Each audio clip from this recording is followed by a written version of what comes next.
then thank you all for coming to the last of our Team Science Skills series. We've had a great, year with all of these sessions, and I really appreciate you all who stuck it through until the end. Just as a heads up, we'll be having another series next year. We're planning that out now, which will dive into different topics than what we're currently looking in, but may have some of the same absolutely fantastic facilitators. Marissa's, who was supposed to be the last month, hers is being moved on multi-team systems to the next session. So at least we have that confirmed. But on the note of great facilitators, today we have the wonderful Dorothy Carter to present on evaluating and improving team performance. Just a quick couple of notes, and I'll let Dorothy get started. She's a stellar scholar, over 1,000 citations thus far in her very short career. She has she focuses on topics like team effectiveness, leadership, multi-team systems in a variety of domains, which is one of the reasons why she has so many awards already, including an Outstanding Dissertation Award, a Best Paper Award, Rising Star, an Early Career Scholar Award, and she's received funding from multiple funding institutions to work on the diversity of topics related to team dynamics. So it's my absolute pleasure to introduce Dorothy Carter. Thank you so much, Chris, and thank you all for joining us today. I know, first of all, I want to thank Chris for organizing this fantastic series. I know there's been a lot of people that he and I both know fairly well that have presented over the course of the year that are really great scholars. And let me go ahead and share my screen. Make sure that, I think I know how to do this by now after a year of pandemic Zooming, but we'll see. Okay, everybody see this?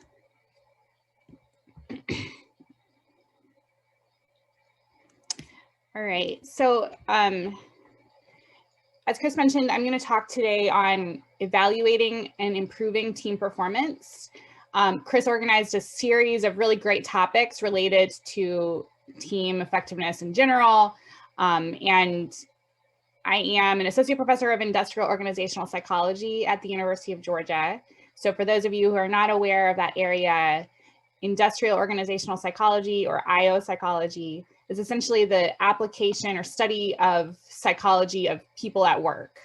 And a lot of times people in IO psychology will focus on things at the individual level of analysis. So kind of trying to predict things like job performance for an individual, people's well-being at work, their decisions to leave an organization or join an organization. And we certainly study that type of thing in my lab as well, but we're primarily interested in the topics related in the prediction of collective group performance. So how do you get multiple people to work together effectively? And sometimes how do you get many, many groups to work together effectively towards a bigger picture problem? So I'm an associate professor of IO at UGA, but I'm also, I think this is, I'm unique in compared to the other speakers in this series, in that I'm also a member of the Georgia CTSA, like Chris. And so for the past 5 years, I've been part of the evaluation and continuous improvement core group of the CTSA. And that's been a wonderful experience working with folks at Emory and Georgia Tech and Morehouse, and learning more about that system. And so just as a kind of heads up of what we're going to cover today, I was asked to speak about improving and evaluating team performance. So those are the main topics of today's workshop. But we're going to spend just a couple minutes to do introductions, and then I'll be covering kind of why we might want to think about teamwork, what is team performance. So that's kind of the first step in terms of being able to evaluate and improve something, is you need to understand what it is that we're actually talking about. And then we'll talk a little bit about how everybody on this call could be evaluating your own team's performance. And then we're going to look at this from the leader's perspective of a team leader, like kind of what is the role and responsibility of being a team leader in terms of facilitating and evaluating team performance. And then if there's time, we'll do Q&A and kind of discuss things, but hopefully we'll be doing discussion throughout. So if you're able to, and I recognize that some people might not be able to if you're on a phone call and driving from point A to point B while you're listening to this, that's totally fine. But if possible, I'd like for everybody to, in the chat, go ahead and put your name and your institution, your area of expertise, and what you're hoping to gain from this into a chat. It doesn't have to be a long essay, just a real quick, here's where I am. Say you're an assistant professor and you're setting up a lab, and you want to think about that problem, or you're a member of a scientific team and you'd like to learn a little bit more about team performance in general.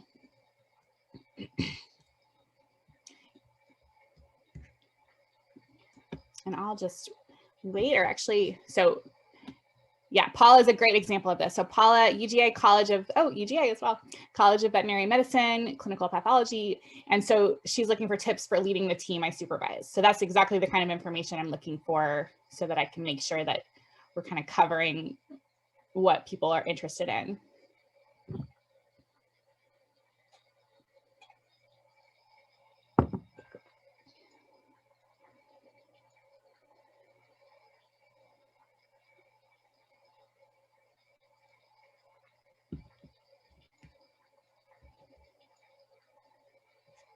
Great.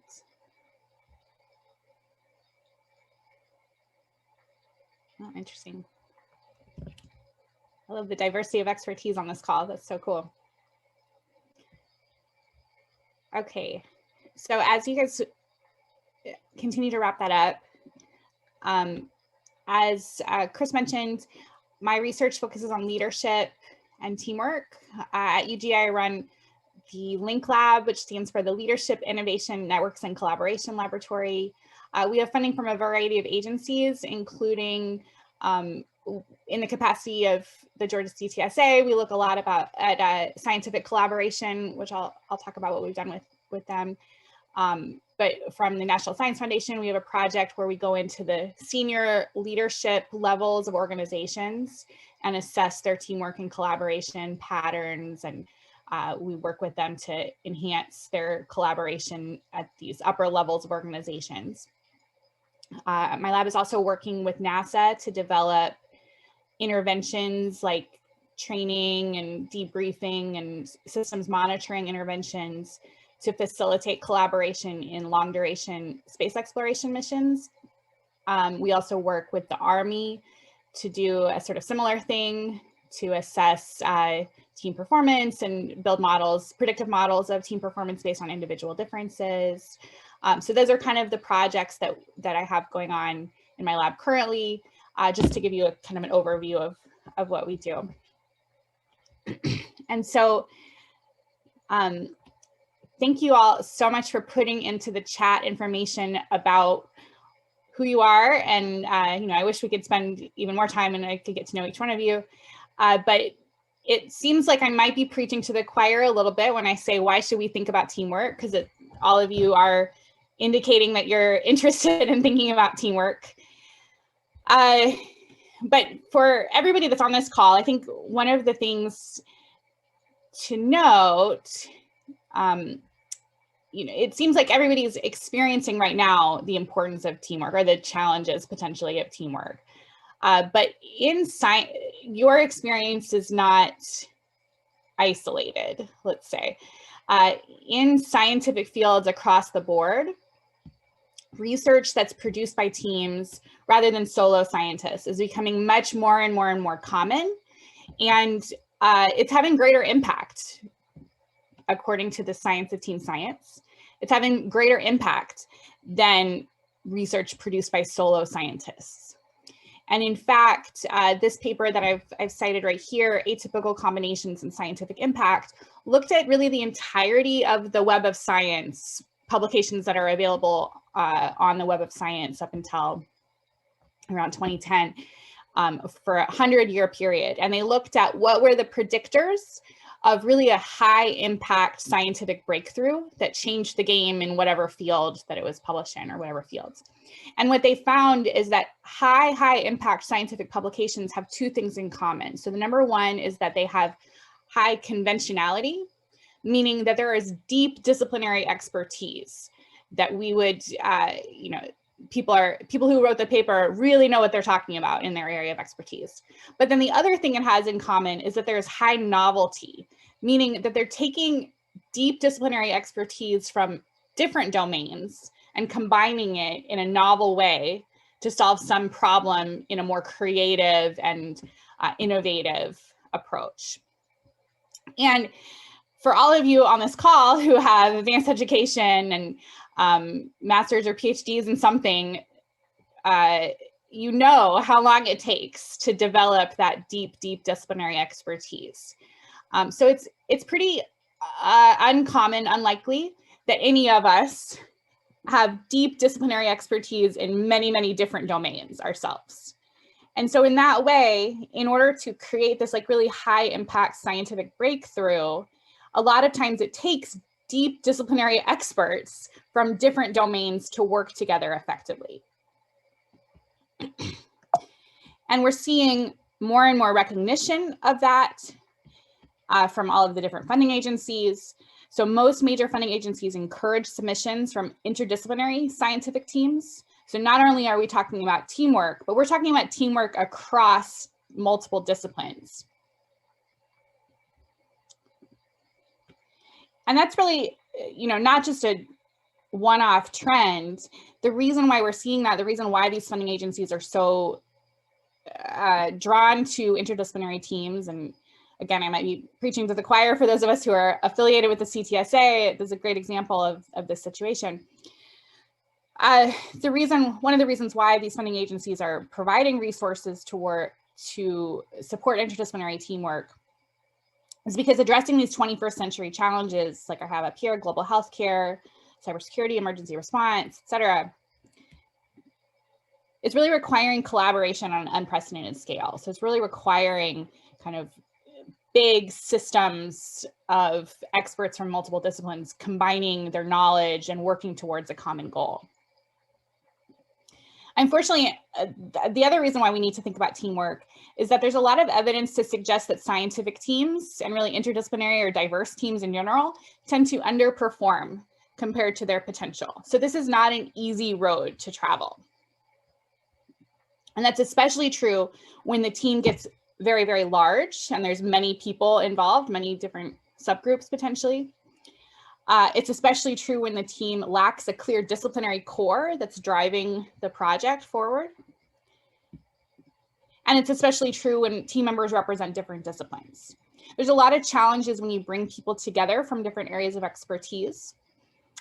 There can be a wonderful plus, a wonderful benefit, which is organizational psychologists often refer to this as information elaboration, which is the idea that when you meet somebody who has a different area of expertise from yourself, you might question your assumptions, you kind of maybe over-explain sometimes, and you learn from each other through this information elaboration process. But on the other hand, there's social identity challenges that come into play, which is an innate human tendency.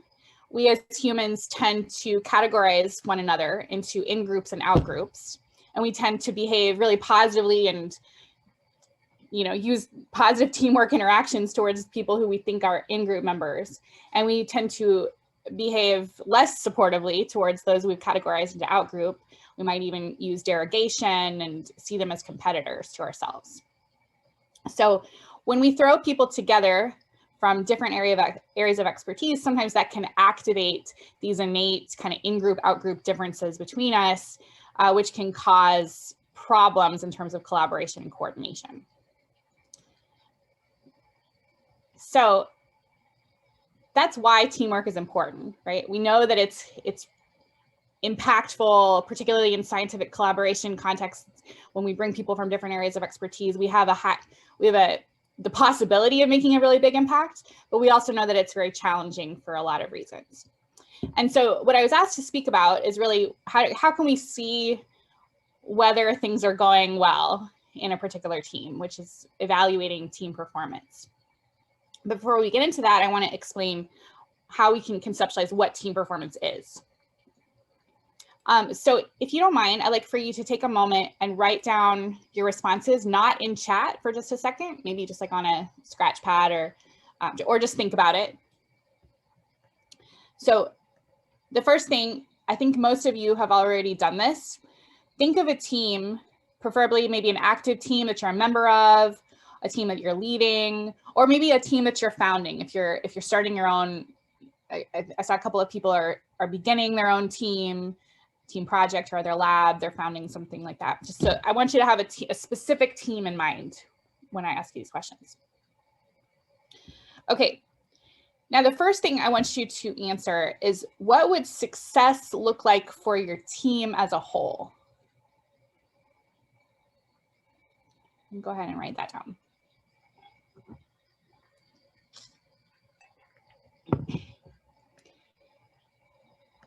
And then I just want you to a little bit compare and say, okay, well, is that exactly the same as what success would look like for me individually? So success for your team might be your team secures an external grant, publishes quite a few papers, enhances patient care. Looking at some of these chats. Clinical research at Children's Healthcare of Atlanta. I'm sure there's patient care outcomes involved in that. And then also compare that to what is it that you particularly, you as an individual, and it's completely fine if it's a very different thing. What are you motivated for? Meaning, it could be as basic as, I want to get a raise next year or something. I would like to make more money to feed my family. I mean, there's some kind of basic things there that are not necessarily the same thing as team performance. I'd like to get promoted. I'd like to be able to, look good on the job market if you're a graduate student, something like that. Okay, so now that you've stored that away, we're going to get into how organizational psychologists define team performance. And so what I've just made you think about, hopefully, is what we're going to call like ultimate outcomes of a team working together. So ultimate outcomes, meaning in our case as scientists, might be publications, patents, grant funding, translation from medical basic bench to bedside kind of translation of medical research, things like that. And if you don't mind, now that you've thought about it, I'd like for you to add it doesn't have to be long again, just initial thoughts about what does team success look like for your team versus what does individual success look like for you to the chat.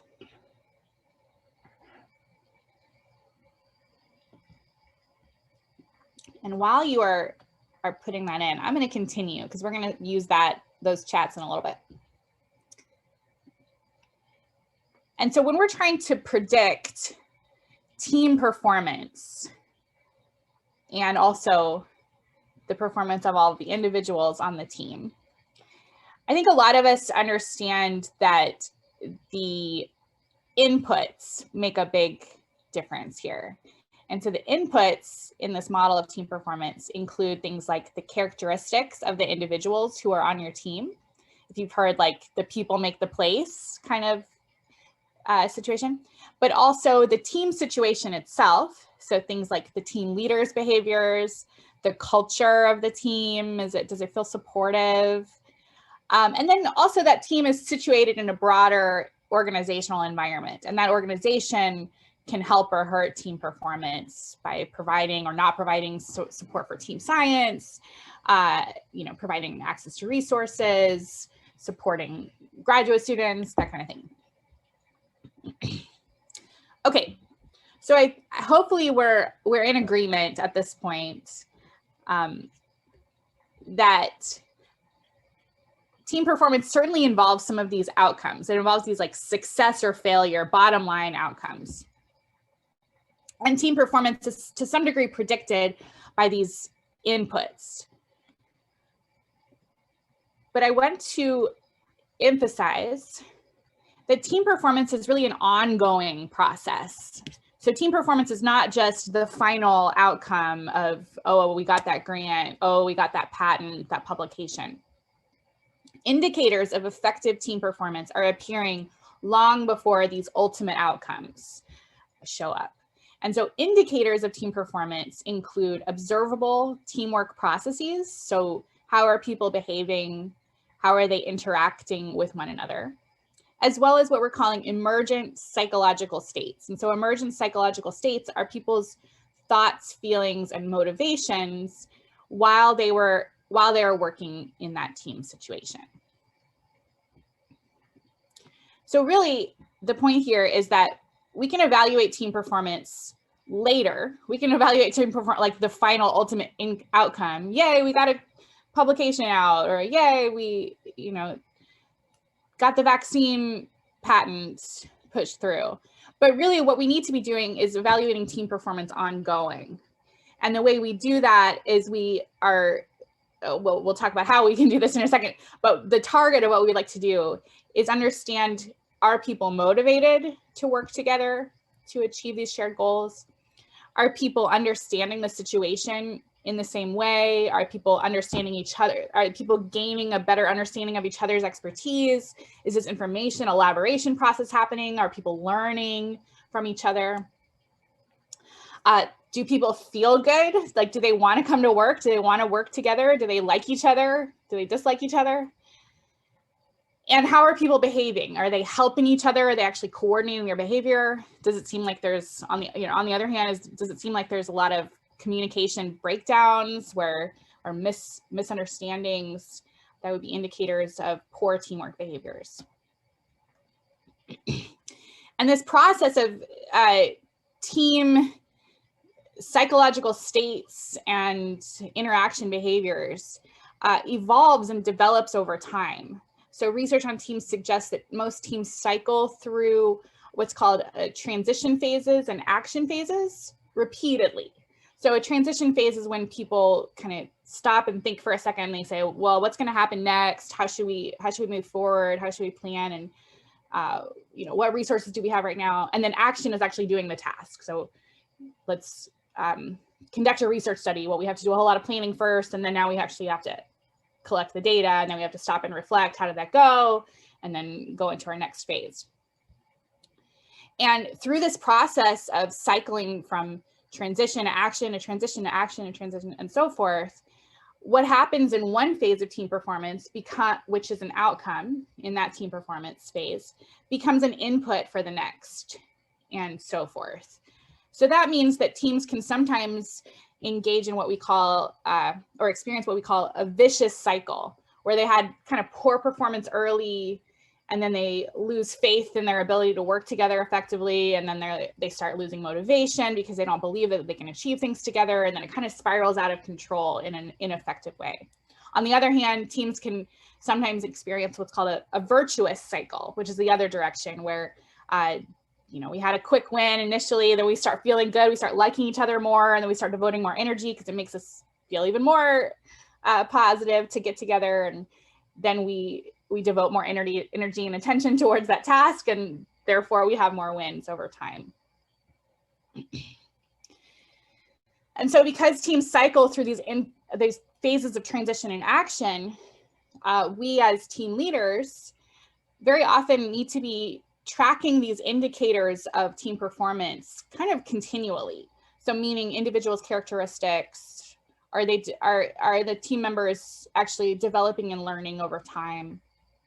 What's the team feel like? What's the team psychological states? How do we characterize the team as a whole? What's the organizational situation? Are we actually being able to get the resources that we need in order to succeed? And then of course, these ultimate team outcomes that people have put into the chat.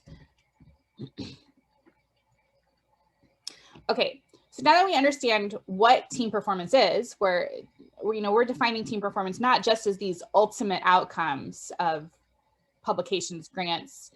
I'm looking at billable projects, meeting our goals, securing better capabilities, efficient meetings, collaboration to complete team goals, effectively collaborate to produce a video game. Ooh, that's cool. I want to hear more about that. Increased efficiency, reduce errors. Yeah. Okay, so not just a funded grant, but also these increased efficiency, reduced errors, positive morale. We're looking for, actually team performance is all of that. And so if we want to evaluate team performance, we certainly need to be tracking these ultimate eventual outcomes. So as a team leader, you should be systematically reflecting, are we actually achieving, say that we have a grant proposal or a grant that we're working on together. And we usually in a grant proposal, you'll have specific aims and research questions that you need to address. And that's what usually these funding agencies kind of ask for once a year, in an annual report. What have you actually produced? What's the bottom line here? Like, did you actually do the things that you were going to say? And from a team leader's perspective, you want to do that for the team as a whole in terms of what's the bottom line? What will we say to the grant agency, for example, once a year when we write our annual report? But you should also be thinking about that from an individual standpoint, particularly if you're a professor mentoring graduate students or postdocs or something like that, or if you have subordinates of any kind working with you, you should be thinking about your team members' individual success. So promotion, well-being, are they feeling burnt out? Do they want to show up at work tomorrow? That kind of thing. And just as a little bit of a background here, my lab's work with the Georgia CTSA has primarily focused on these ultimate outcomes in terms of the effectiveness of the CTSA program on things like scientific output, interdisciplinary collaboration. So here's two of our publications: charting the publication and citation impact of the NIH CTSA program from 2006 to 2016. So when we're evaluating the CTSA program, a lot of times we're looking at these ultimate outcomes. What's the bottom line? Did this actually change science? I know Latrice Rollins has looked a lot at, is this actually changing societal impact, that kind of thing. But as I was alluding to, that's not sufficient in terms of evaluating the performance of a team or a bigger system of teams like the CTSA. Again, team performance starts long before team outcomes appear.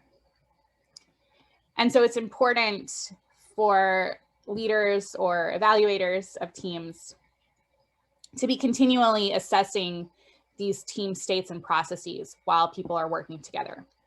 And so I'm just going to share a couple of ideas here of how you could be evaluating these team states and processes. And again, by team states, I mean things like motivation, shared thoughts, and positive feelings. These are things you can't directly observe, but they exist in people's heads and they matter. Whereas the behaviors, you can more easily observe those. Are people actually communicating? Are they sharing information? Are they coordinating with each other? And here's 3 ideas for how you could be evaluating those. You could be using survey-based approaches. You could be using after-action reviews, and you could be using social skills to observe people. We'll talk about each one of those. Okay, so one of the approaches that I'm suggesting here is that you could use actual survey-based approaches that psychologists have developed to assess things like team cohesion, positive affect, coordination, backup behavior. Organizational psychologists have quite a few measures of these constructs that are available. And actually, Chris invited Tom O'Neill to present, I think, in March. And I'm pretty sure this is recorded. Those of you who are interested and hadn't had the chance to see his presentation, but he's a teams researcher as well, and he has a website called itpmetrics.com that is pretty beneficial in terms of if you'd like to do an assessment of a team. And as you can see here on the screen, they're suitable for both professional and educational contexts. And so you could use it to assess your own team in terms of the personality traits on your team affect, behavior, cognition, that kind of stuff. I want to stop for a second. Paula says, what do you think is the minimum group size for a successful survey? My team is 3 people, so a survey is unlikely to be answered honestly. I completely agree.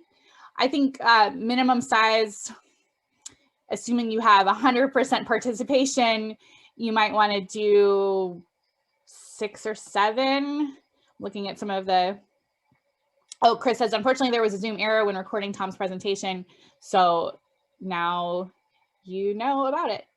So you can go to that website and check it out. So John, you're in the same group situation.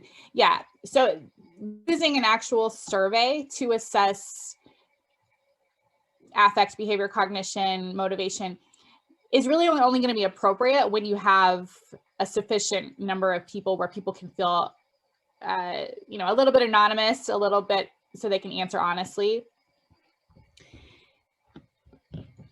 So what I would suggest is that you think more for your team situation about the slides that I'm about to present here in a second. But I think this itpmetrics.com is more effective for situations where you could also use it as a learning tool with a small team. You could pull out these questions and have everybody kind of discuss them. You know, these are, so we know psychological safety, for example, is a really important team state, which it means that people feel open and honest to discuss the situation. So you could actually use this as a tool to increase that if people feel comfortable enough to discuss, like, hey, do we feel like we're engaging in good backup behavior, for example? In the other direction, this is another way that my lab has helped to evaluate the CTSA. So the CTSA is not a very small team.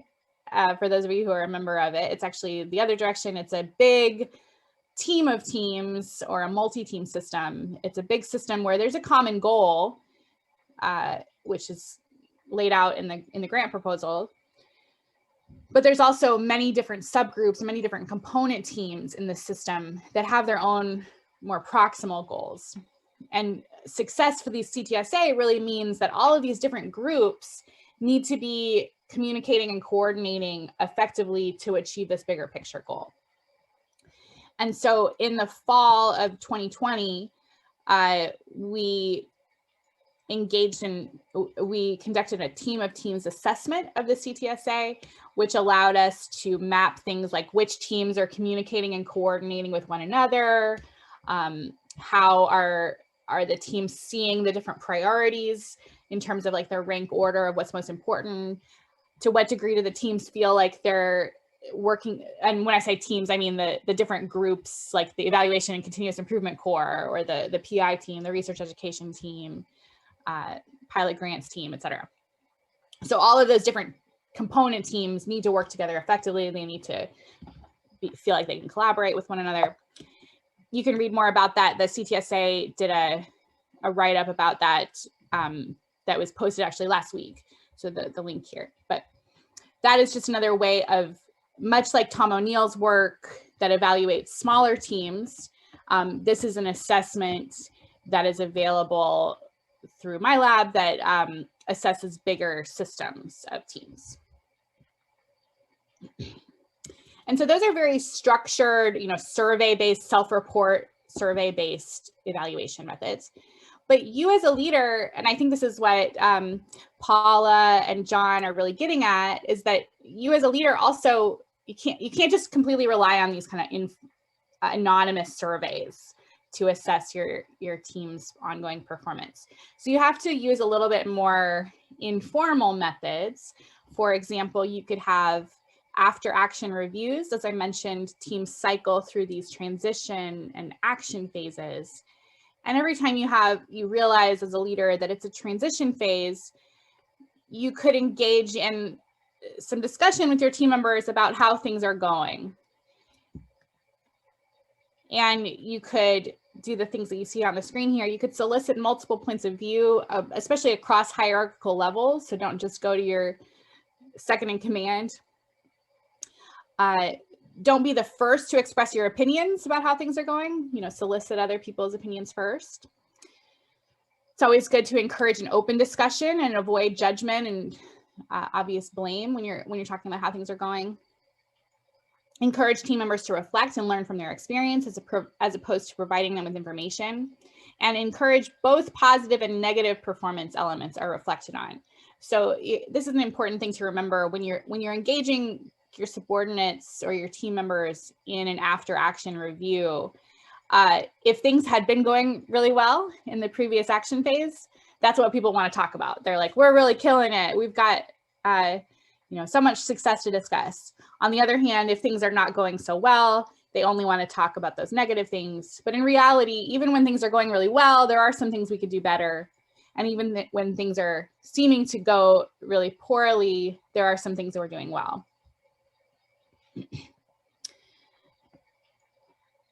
But we're going to move into the next phase of this workshop, starting here. So those ways of evaluating team performance, we could look at bottom line, publications, patents. Are we doing the things that we said we were going to do in a grant proposal? Are patients being treated more effectively? Are patient outcomes where we want them to be? We could do these kind of more systematic processes, like doing surveys of our teams, doing surveys of our team of teams if we run a big system.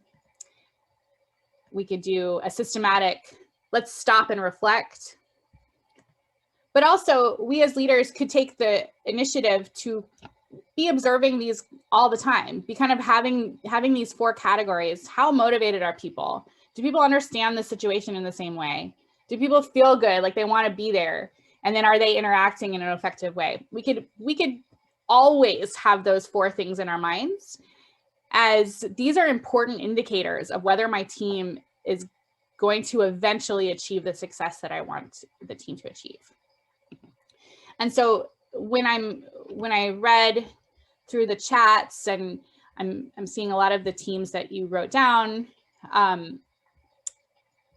you're looking for tips in assessing team performance, looking for leading the teams that you supervise. So I think quite a few people on this call are not just team leaders or team members, you are actually leading and wanting to support a particular team from a formal position of authority. So you can think of yourself as both the facilitator of team performance, as well as a continual evaluator of team performance, meaning of team states and processes.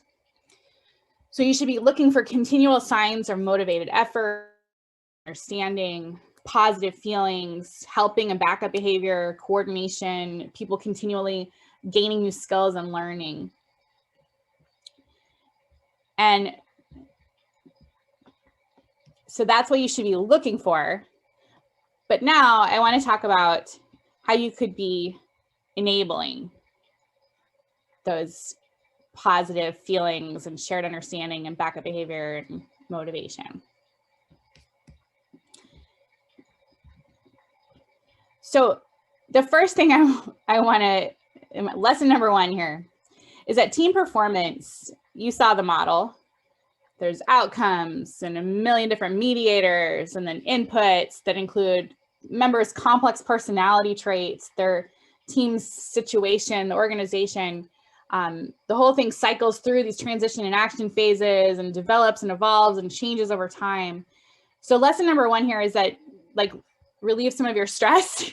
You are not completely in charge of every little detail of everything all the time. No single individual can completely control a team performance. And in fact, if you try, it's not going to go well. If you try to control every little thing. So we can think about leadership styles or leadership behaviors as ranging from, one end of a continuum to the next, one extreme to the other. And the first extreme is when you are trying to control every little detail of every single thing, which is, we'll call that extremely non-participative leadership or authoritative leadership.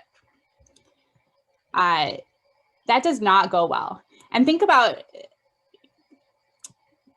particularly in scientific contexts, it's not going to go well. So many people who are drawn to scientific contexts, to work in science, are themselves kind of interested in learning and developing skills and taking charge of situations.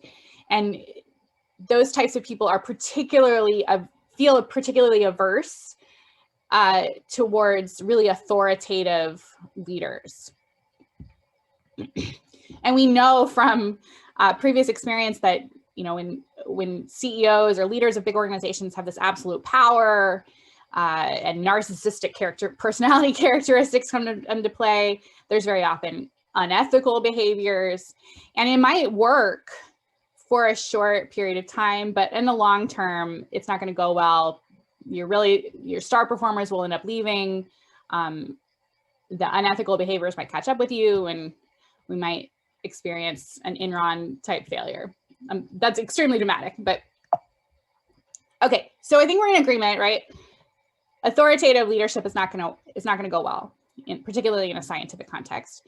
And a lot of times in our scientific context, you don't even have formal authority over everybody you're working with. You know, it might be a scholar in another lab and, you know, another university, and you're really just having to use kind of informal influence processes to get the work done.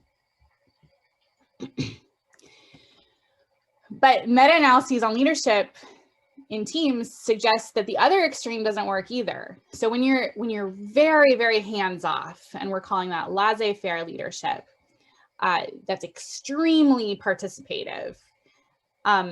People feel like there's no structure, they feel demotivated, they don't really see the point, and they don't really know what they're supposed to do, so it's too cognitively taxing, and then they check out. So effective leaders, this is lesson number 2, effective leaders strike some sort of optimal balance between these two extremes, where they're not completely hands-off. And I've certainly experienced that myself in scientific contexts, where you might join a team and the leader says, all right, what do you guys want to do? And you're looking for like, well, what's the point? You know, let's talk about the plan first, right? So that's a demotivating situation, but then authoritative, extreme, non-participative leadership is also not a motivating situation. So effective leaders offer warmth, encouragement, and autonomy and participation in decision-making, which is heading over to that participative side of things. But they also take charge to facilitate what we're going to call, or to establish what we're going to call the facilitating conditions that team leaders or that teams need to succeed.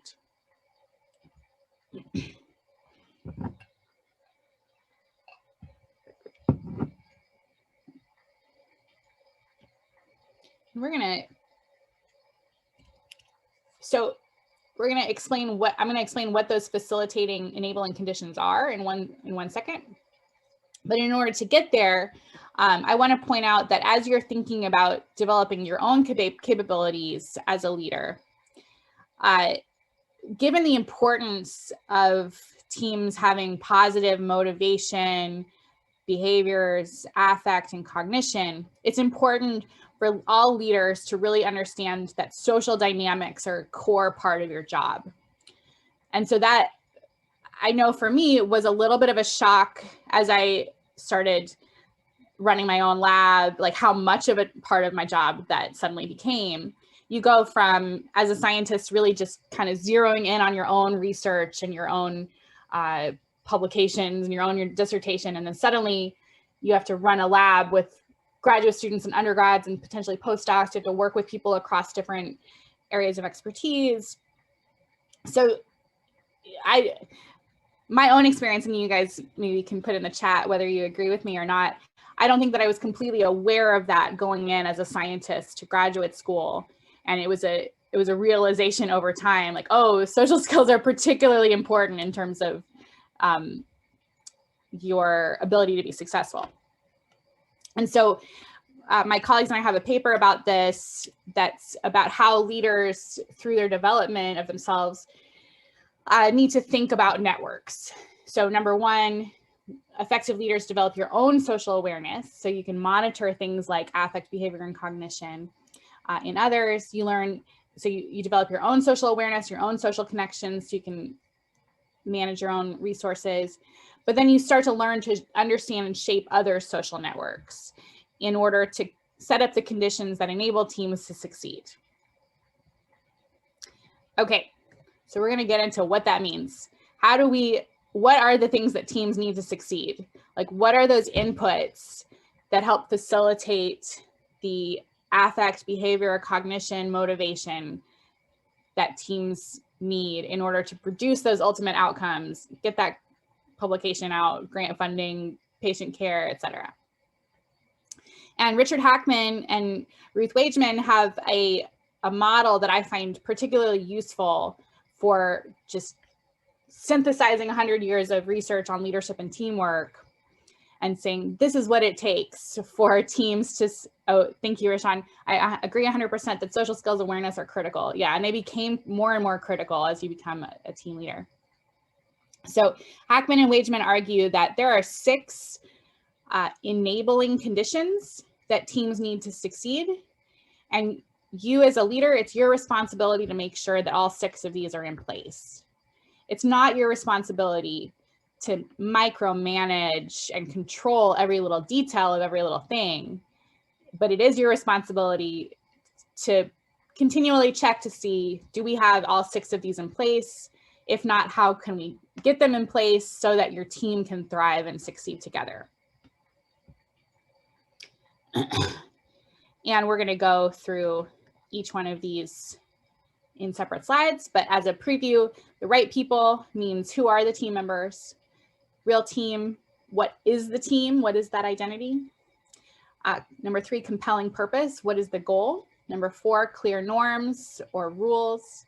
Number 5, coaching your relationships. So you can ask yourself, how do people feel? And number 6, organizational support. What are the resources that we have access to? Okay, so number 1, the right people. For those of you who are just now starting a lab or founding your team, you might be asking yourself this question, like, who should I involve in my projects? And what are the characteristics of these people? And there's 2 key questions as you move towards the answer to that. One of them is, who has the right knowledge, skills, and expertise, or the task work skills that are needed to achieve whatever goal you're looking to achieve? And then who is likely to get along with the group? So teamwork skills sometimes are just as important as task work skills. Teamwork skills could be developed, but sometimes it's a challenge, right? So this is a selection issue, certainly, and it's potentially an ongoing training and development issue as you, the leader, set norms about what teamwork skills are valued. Side note, research suggests bigger teams are not necessarily better. Effective teams tend to be as small and diverse as possible. So just into the chat, as you thought about the team, Paula, that's a great question. We'll get back to that. So in the team that I had you think about a few minutes ago, what characteristics do members of your team need to possess in terms of expertise and potentially teamwork skills?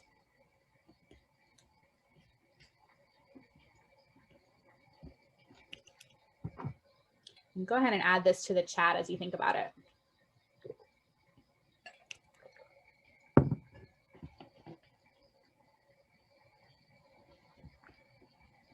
And while you're adding to the chat, Paula, I want to address your question. I think that's a really good one.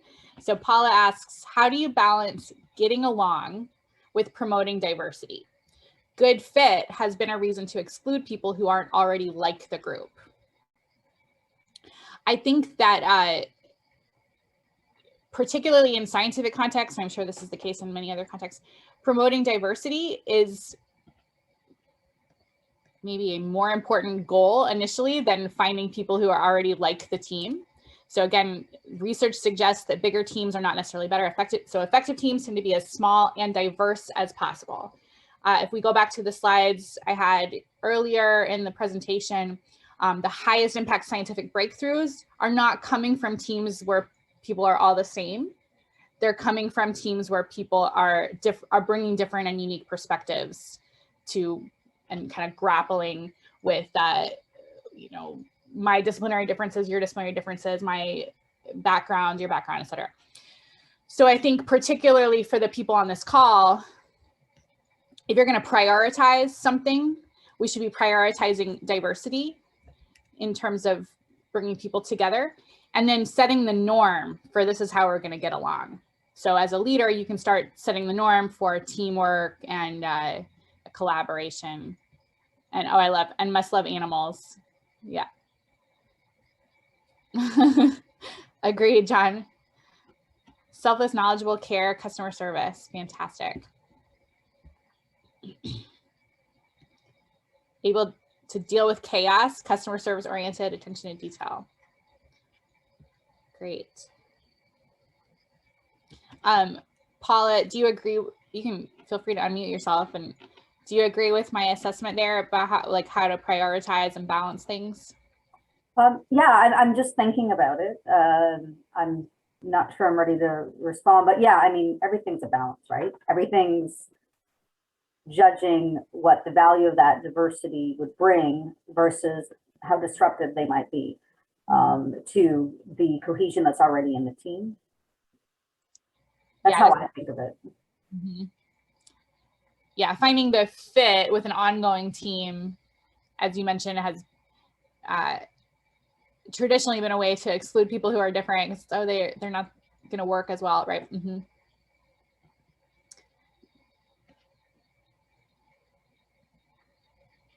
Okay.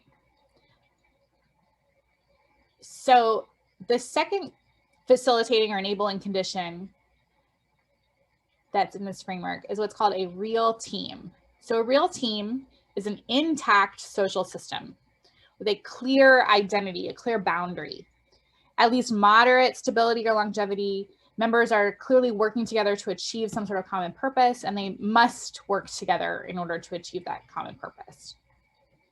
So I'm going to have you think about this. You don't have to put this into the chat unless you want to, but I'd like for you to think about, in the context of the team that you hold in your mind right now, how is it that you could more formally establish that this is in fact a real team? And I'll give you an example. When I was founding my research laboratory, I was trying to draw a little bit from the team's research best practices. I worked with my first graduate students to develop a team name. So we are the Link Lab, the Leadership, Innovation, Networks, and Collaboration Lab. So we have a team name. We have this identity of this is who we are. I discussed with my first graduate students, and this is part of the onboarding experience for new graduate students, that we, oh, thanks, Chris. Just a plug for Georgia CTSA's Team Science Toolkit. It has some great resources that can facilitate what Dr. Carter is discussing. Fantastic. Yeah, so as you found your team and you're trying to establish this is who we are, that's a really important thing. And Paula, this kind of helps address the diversity issue, is that potentially out in the world in other situations, these people might not feel like they're part of the same group. But you as a leader, once you bring people together from different backgrounds and areas of expertise, one of your first responsibilities is to say, actually, now this is the in-group. You're all part of this important community right now. Here's our team name, here's our team identity. Do we have a logo? Do we have a website? These are things that you can do to establish this. Here's our clear articulated goal. And that brings us to number 3, which is a clear articulated compelling purpose. So compelling is something that evokes interest, attention, or admiration in a powerfully irresistible way. So this is something we're driven to work towards. And what I want to point out for everybody on this call that, at least tangentially related to scientific endeavors, a lot of times we become over time pretty adept at articulating our vision to external entities, like to a grant funding agency or to our grandmother when she asks, why are you getting a PhD? And to people outside of our own discipline, we can say, here's why it's important.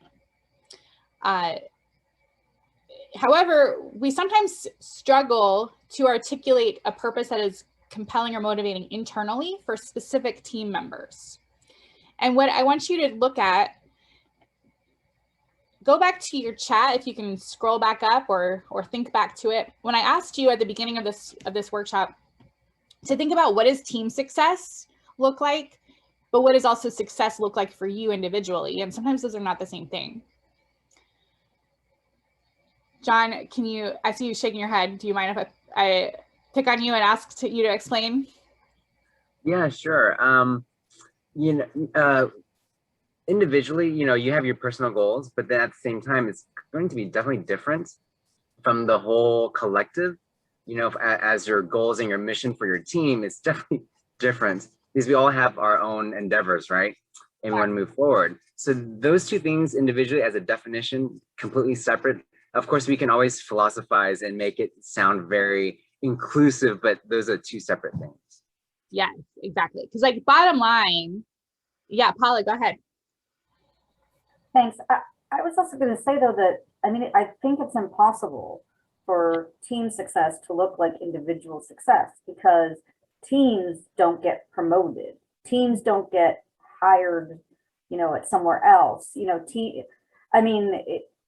I suppose you get bought out by a big company, that could be considered the equivalent of a new job, but different things happen to people than to groups. So I don't see, they can overlap, but I don't see how they could be the same. I think you're 100% correct. So those are two different constructs. You have team success, you have individual success. They may or may not be really well aligned in some cases. And so when you are thinking about articulating your compelling purpose, which is part of this, here's how you get people to work together. When you're thinking about articulating your compelling purpose, you cannot just stop with this big picture, here's the story I'll tell an external entity. You also need to understand, and this happens through communication and direct conversations with each of your team members, what do you care about? And particularly in a diverse, interdisciplinary scientific team, people from, for example, different areas of expertise may have very different, I'll just use my own example, very different promotion and tenure standards, depending on the department they're in, or, what is it that bottom line, I will get fired if I don't do this, or I will get promoted if I do this. So you need to understand as a leader, what is it that individual success looks like for each of these people? What do you care about? What do you care about? What do you care? And then figure out how to link individual success to the team as a whole. Okay, well, I understand that, your pay and promotion is based on this other thing. We weren't even going to incorporate that, but now we will into what the team is doing together. And being able to clearly say like, okay, well, if you work together as an interdependent system with these other people, that'll serve your purpose as well. So does that make sense? Great. And in fact, my research shows that members of interdisciplinary teams are more likely to accept leadership from people who speak about both big picture goals, like that are inspiring and, we're going to help society, as well as the specific priorities of the individuals you're speaking to.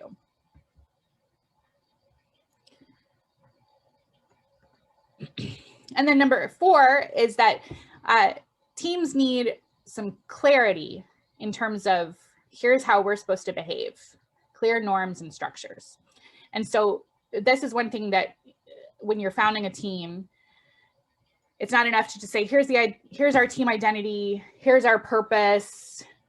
You have to say, and here's how we're going to get there. Here are the behaviors that we're going to engage in order to achieve that goal together. And you can model and communicate about those desired behaviors. You can offer opportunities to people to practice those behaviors, and you can acknowledge those ever closer approximations of the desired behaviors. So these are kind of lessons learned from research on learning. And as one example of why this is so important, I want you to think about this. So all of us, I had you think about a single team, right? So here's you and your team. But simultaneously, here's you and your 2 team members. Those 2 team members might be on 10, 20, 30 other teams, depending on how busy they are. And that is an extremely cognitively taxing situation Research on multitasking suggests we don't do it very well as humans. We don't really, there's a switching cost when we go from one place to another, when we think about one topic and have to switch to another. When we multitask, we end up doing all of the tasks poorly in terms of our ability to succeed.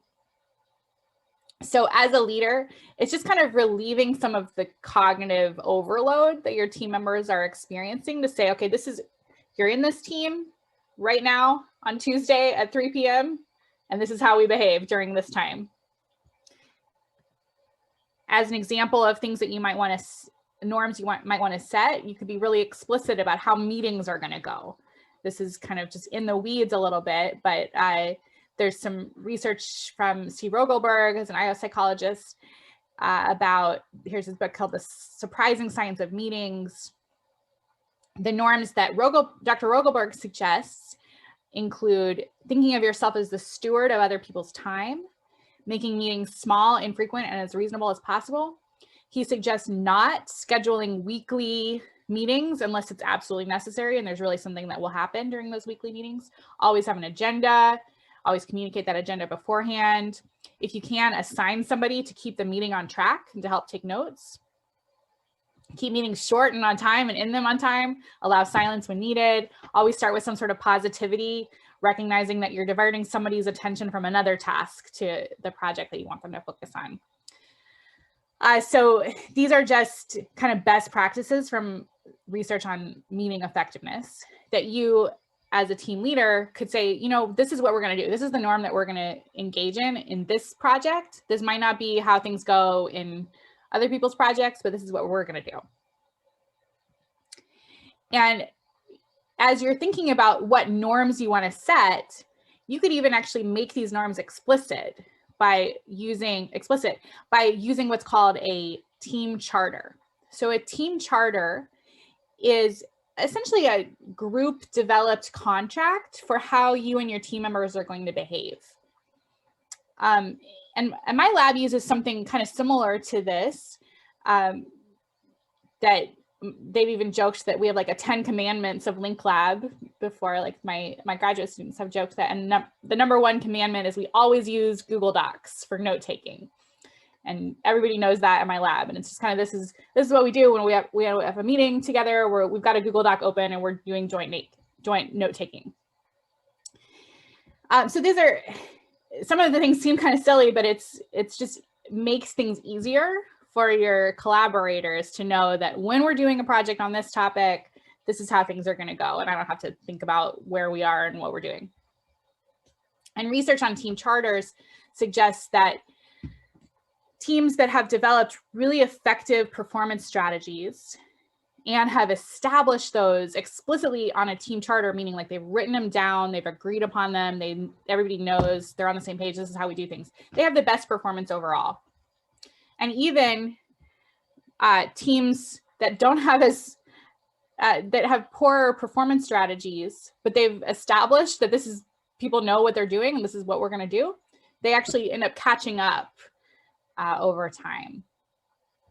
So it kind of demonstrates that making the norms explicit and saying, here's what we do, here's who we are, here's how we're going to behave, really does help people work together more effectively.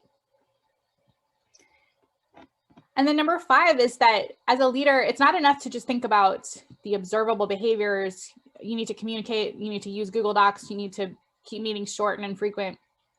You also need to be continually assessing and working on those feelings and relationships that we know matter. Leaders, particularly people in positions of formal authority, your emotional state can have a really outsized impact on the emotional states of your team members and your subordinates. So I don't know if anybody's had a boss that's been in a really negative mood all of the time. It kind of it makes you have an experience a negative mood over time as well, because people are picking up on that and they're paying more attention sometimes to their supervisors than to other people in the workplace. And so it kind of seeps into how you feel. So effective team leaders tend to model positive affect, and they offer or they help establish a situation of psychological safety, which I'll define in a second. They try to enhance other people's motivation through their communications or actions, and they try to enhance other people's positive emotions. So trying to make your team members feel good. And they help manage the relationships among other people. And so psychological safety, I've mentioned it a couple of times. Research for multiple decades has shown that psychological safety, which is defined as kind of this a situation where it's a shared belief that the group is safe for interpersonal risk-taking. Psychological safety is one of the most important predictors of whether a team will function effectively. And the reason why that is because when you feel like the group is safe for interpersonal risk-taking, you feel comfortable bringing new ideas to the table, adding to the innovativeness of the group decision-making, and you feel comfortable noting when things are going wrong. So you feel comfortable saying, oh, there was a mistake over here, let's learn from it and grow together. In a non-psychologically safe environment, people don't feel comfortable doing that, and so the team can't learn and improve over time. Research out of Google reinvented this construct and said, you know what? Psychological safety matters number one. Who is on the team matters much less than whether the team feels like a psychologically safe environment.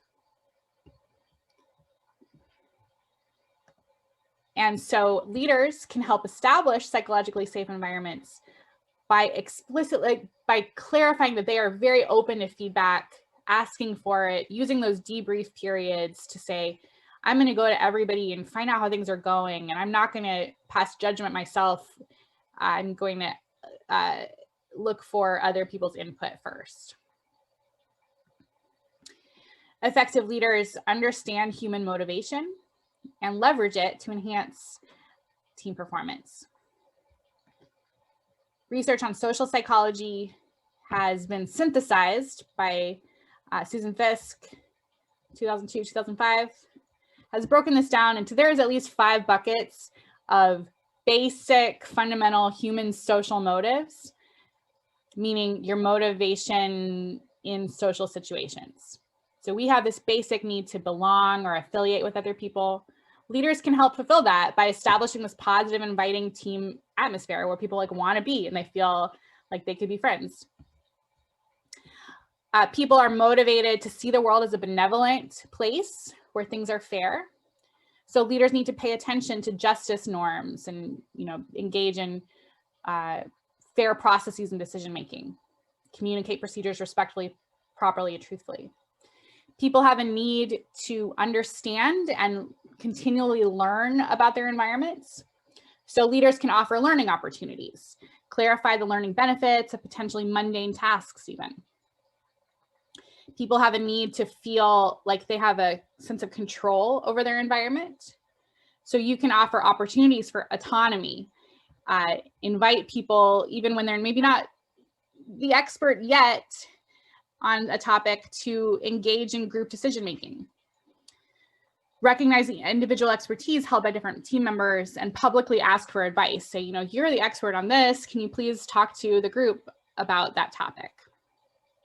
And finally, people are motivated to have a positive sense of self and feel, self-efficacious. So leaders can enhance that by providing positive feedback about individuals and as the positive feedback about the group as a whole. Like, wow, we really accomplished this together. So I was struck. So I just want to explain what I've been doing during the pandemic. This is my daughter, who's 5 months old as of today. And I had no prior experience with babies or parenting up until 6 months ago. And so I've been reading a whole lot of books. Thanks, Chris. So I have been reading a whole lot of books about babies and parenting. One of them is the book that you see up here on the screen. It's called Hunt, Gather, Parent. And I was struck by, so this book is about how parents across the world very often use a technique where they build a team in their family. And I was struck by the recommendations in this book that these are fantastic best practices for how leaders could build a team in an organization as well. They're completely aligned. So this book suggests that parents can build a team in their own family by increasing the togetherness, which means providing opportunities for social bonds, maintain calm positivity. Use encouragement, meaning acknowledge the desired behaviors, ignore the undesirable behaviors, and just continually acknowledge the behaviors that are closer and closer approximation to what you want some people to do. Encourage autonomy, meaning in our case, involve team members in decision-making, assume that even junior team members have something to teach you, and engage in minimal interference. Again, as a team leader, you are not the authoritative dictator of a team. You want to give people enough space to make decisions on their own. Don't micromanage, set up the environment to allow teams to lead themselves. And you can reinforce kind of a positive atmosphere through these best practice features of giving feedback. So effective leaders tend to use a technique that we'll call situation behavior impact, because that's what you do. You say, here's the situation, here's the behavior. I've noticed that you've done this behavior in this situation. I'm not sure if you understand the impact of this behavior, but the consequence is that, you know, I'm starting to lose trust in you. Other parts of the project cannot keep up. Other people are picking up work that was assigned to you.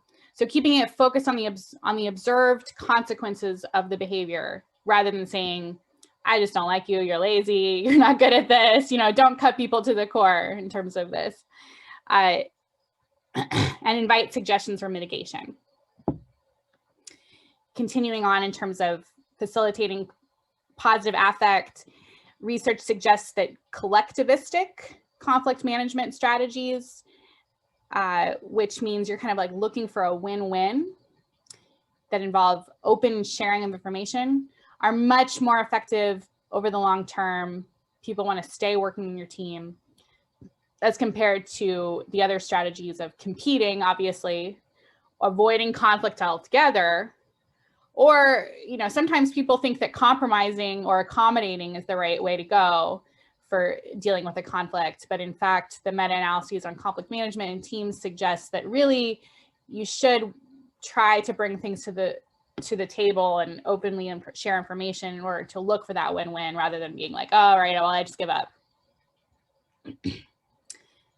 Okay, so number 6 is the final thing, which is that even teams that are properly structured and supported sometimes fail if they cannot obtain sufficient organizational support. So certainly the organization that you're embedded in needs to be offering that support to your team, but it's also our responsibility as team leaders to seek out and obtain these resources. So again, it comes down to understanding, building, and leveraging your social network. So just in conclusion, here is our model of team effectiveness. So we think about when we are evaluating team performance, we certainly want to keep those ultimate outcomes in mind. What are the bottom line indicators that we are going to put in our annual report to the grant funding agency, for example? But along the way, it's really critical that you as a team leader are continually evaluating the affect, behavior, cognition, and motivation of the folks that you're leading. And as you're continually evaluating those, you also need to be setting up those enabling conditions. Do you have the right people in your group? Is this a real team? Are you articulating a compelling purpose that's compelling both externally as well as internally? Are you setting up norms and explicit rules for behavior?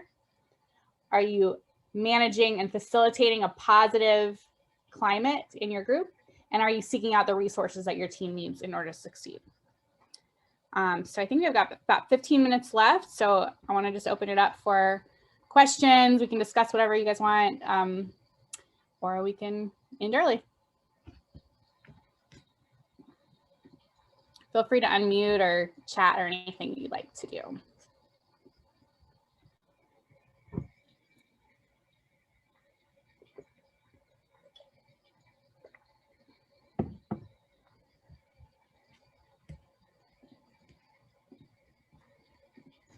Thank you, Jennifer.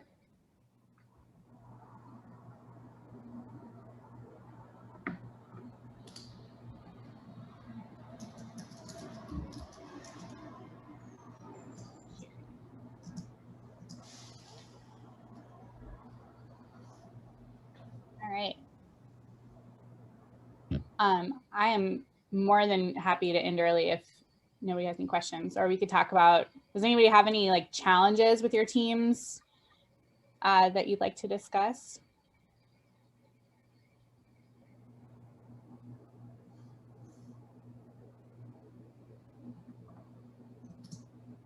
Oh, that sounds great. We can definitely chat later.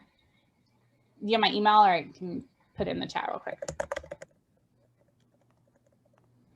There you go. Dorothy, I might contact you later too. Sure, of course. Yeah. Do you have my email? I'll just paste I got it. Yeah, I got it. Thank you.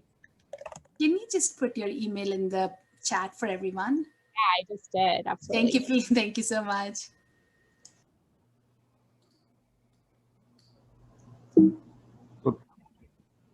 Thanks, Dorothy, for a wonderful presentation. It's a great cap off to what this year has been for this team science workshop. I just want to, a lot of you seem to have questions for Dorothy offline, and that's part of the feedback that we've received on those surveys that we sent you. A lot of you want to have this one-on-one time, and we're looking to incorporate that for this next round, where you kind of bring your problems to these experts, and these experts will go one-on-one with you for a little bit and provide you some recommendations. So look forward to that, as well as new topics that we haven't gone over, but we can give Dorothy a wonderful virtual round of applause for a great presentation, and thank you for sticking with us throughout the year. And as Steve Rugelberg says, right, if we don't have anything else to talk about, just cap it off, right? So All right, have a wonderful rest of your day and a great weekend. Thanks again, Dorothy. Absolutely. Thank you, everybody, for attending. Appreciate it. Bye.